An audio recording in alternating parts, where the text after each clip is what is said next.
जय माता दी प्रणाम। देखी हई गांव कितना सुंदर गांव के नाम लिखल बा।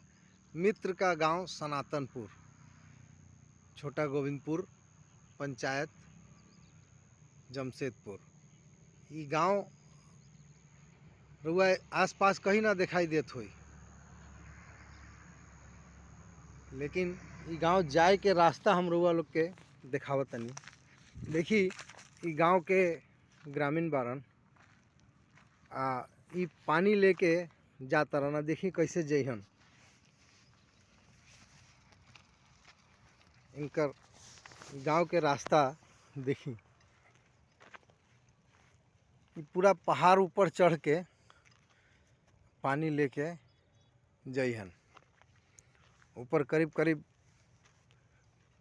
20-22 परिवार रहेला। दूर दूर तक ई गांव के दिखाई ना दी, लेकिन हम कोशिश कर रहल बानी। देखी यह रास्ता है, यही रास्ता से जाए के बा। आ ऊपर गईला के बाद हऊ दूर रुआ लोग के दिखाई देत होई, जंगल के बीच में वहाँ गांव बा। ये ग्रामीण सही में आज के समय में परेशान बारन। हम तो कहें कि इनकर पिए के पानी के सुविधा जरूर होखे के चाहिए। कहीं ना कहीं देखी साइकिल से के तरह से लेके जाता रन। कितना मुश्किल रास्ता बा, कितना मुश्किल रास्ता से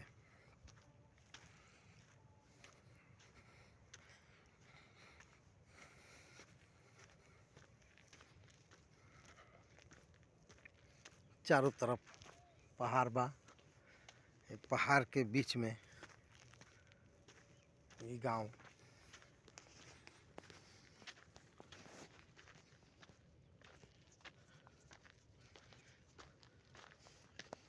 इतना दूर अइला के बाद भी गांव दिखाई नहीं देत। आगे और चढ़ाई बा। तो ये वीडियो हम कोई तरह से इनका सुविधा खातिर भेजल चाहतानी। अगर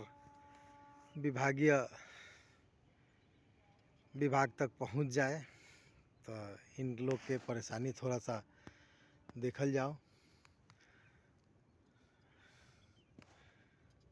सरकार तक पहुंच जाए तो थोड़ा इन लोग पर ध्यान दी। एमएलए एमपी कभी इन्हें देखे जरूर आई, कि एक बार देख के जाई ये गांव के लोग के परेशानी। जय माता दी प्रणाम, धन्यवाद।